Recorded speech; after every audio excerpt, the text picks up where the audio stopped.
আল্লাহ সুবহানাহু ওয়া তাআলার কোনো বিধানকে যদি কেউ অপছন্দ করে, কি করে? এক নম্বর, আল্লাহ এবং তার রাসূলের বিধানকে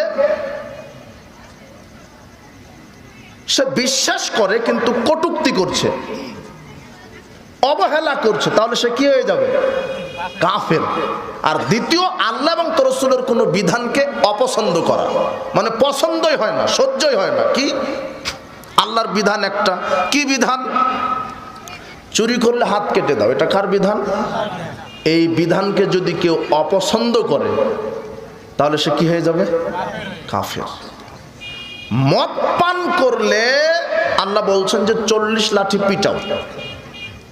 কেউ যদি মদ পান করে, বিড়ি সিগারেট জর্দা গুলিয়া বা ফেন্সিডিল খায়, তাহলে 40টা জুতার পিটা দিতে হবে তাকে। কয়টা?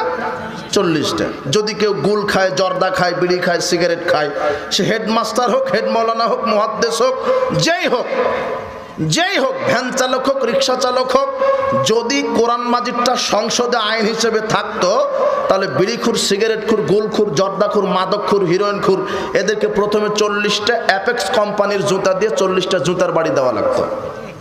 এটা হলো আল্লাহর বিধান। কথা বোঝা গেল না?